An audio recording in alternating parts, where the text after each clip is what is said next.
Okay, welcome back. We got a whole bunch of new toys and stuff to play with because we just opened the Super Headquarters. I really like that the prison is called the Super Max Prison because that sounds so much like a superhero thing. Edna really wants to talk to us. She's like flailing her arms around and stuff because she really wants our attention. We do gotta wait for these buildings we bought to actually get built, which takes some time. You can see it being constructed there in the background. We can't place the buildings with the Xbox 360 controller for some reason. We gotta use a keyboard and mouse for that. Which is weird, because everything else about the game is compatible with the keyboard and mouse. Your combat trainer is ready to help improve Oh, your now we're gonna go skills. do combat training, which is good, because Mr. Incredible has a super ability I really, really, really, really like. And it makes melee combat way more fun than it should be. Just because, who developed this again? Because, Avalanche Software really knows how to make a smash in the ground super fun. Something else I really like about this game is that a bunch of stuff gets unlocked and you don't even know how or why, but you're constantly unlocking new stuff. Like, I think a purple truck gets unlocked. Yeah, right there. We just got a purple truck. I don't know why. I don't know. But we got a cool purple truck now.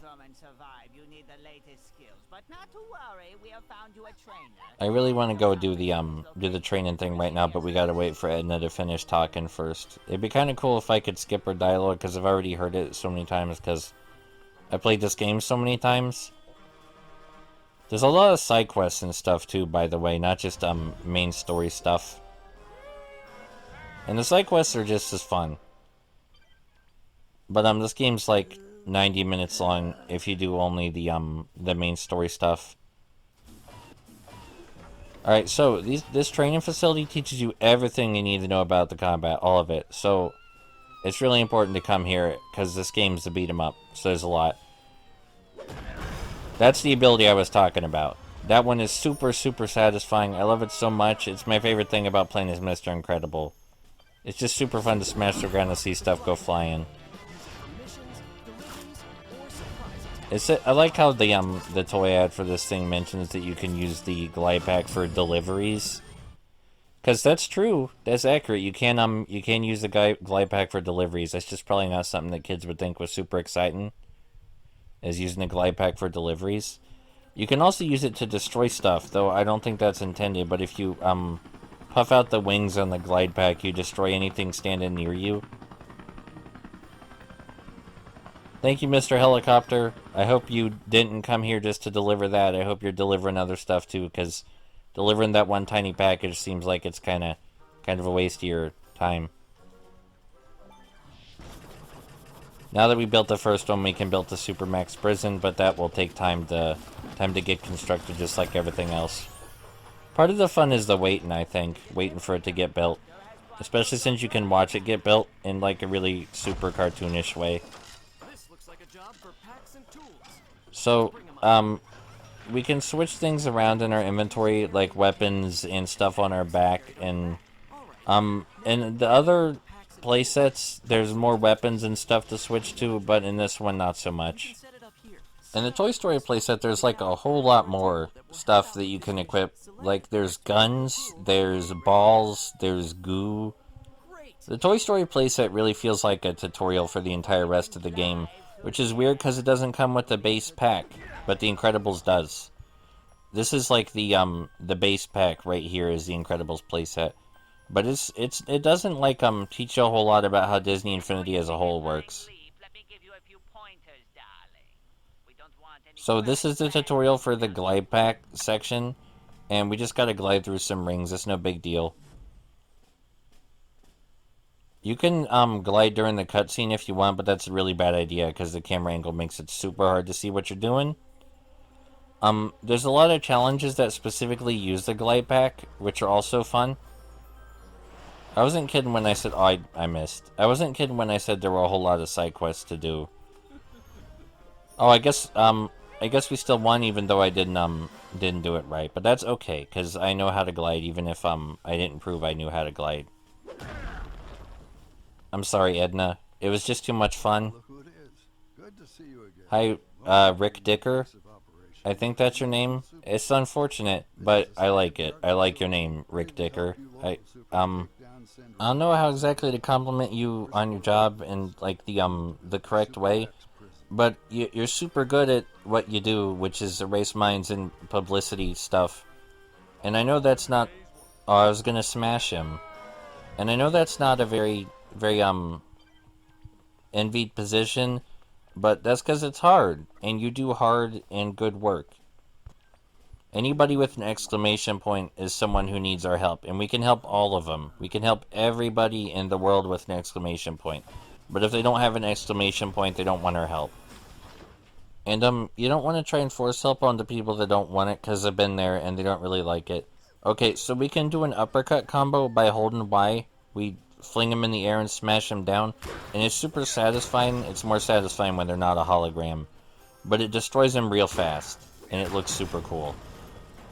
The combos are way more complicated and stuff in Disney Infinity 3 and Disney Infinity 2, but I like the combat in Disney Infinity 1 and 3 the most.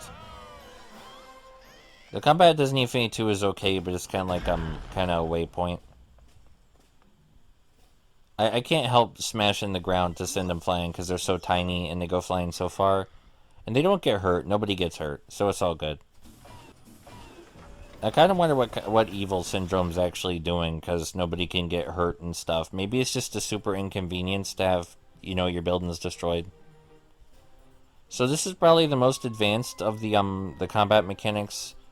You can really quickly switch between targets, and this doesn't need to happen very often in the game, but it's still cool that they let you do it.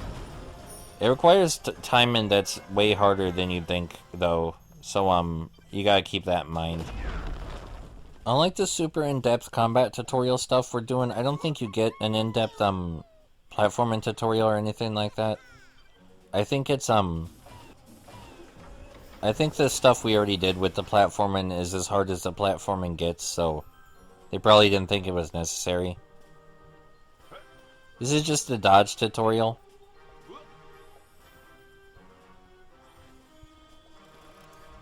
You can block and dodge, but I find dodging is way more useful than blocking, especially in later Disney Infinity games, but in this one too.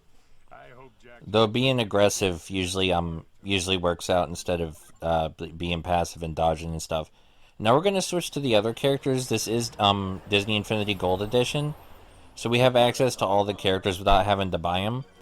And I'm going to get the superpowers for all the other characters while we're here.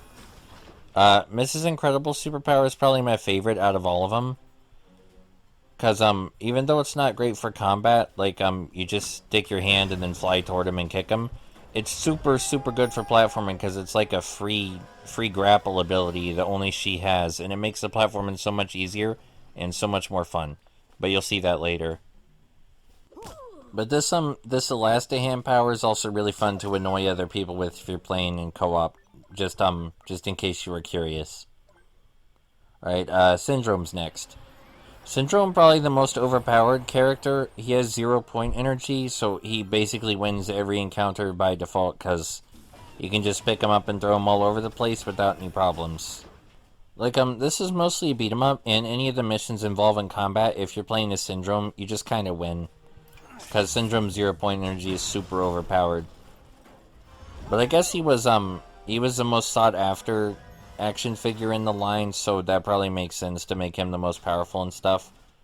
I don't know how expensive he is now, but the Disney Infinity 1 figures were the most expensive. Man, that guy went flying. I forgot how fun it was to send people launching with that. They have a parachute though, so it's okay. I hope people know I'm not like him. I'm a totally different Syndrome. He always has some lines to say about how he's not the evil Syndrome, and I think that's cute. I really like that a whole bunch. What's Violet's power? Again, turning invisible, I think. I don't really use her at all. I don't think her power is super fun for this kind of game, because it's a beat 'em up, and, not having enemies see you isn't super important. It's really not, because you don't want to stealth. There's no reason to be stealthing in this game. If they built some sections around her stealth, that'd be cool, but there's an entire Disney Infinity playset that's a stealth game. So, I don't know. maybe they just kind of struggled to find something interesting for her to do. Oh, Dash just moves really fast. And it's really fun to run around the city with him, and because whenever he runs into a car or an enemy or an obstacle, they just go flying out of the way. So that's really fun. But I definitely think Mrs. Incredible and Syndrome's abilities are the best ones. Because with Miss Incredible, you can do a lot of platforming tricks you're not supposed to. And with Syndrome, you can just send people flying at super speeds and destroy everybody in combat super quickly. Alright, so that's probably enough for now. We're gonna go save the city next time. Also, there's some free statues lying around here in these capsules. See you guys next time.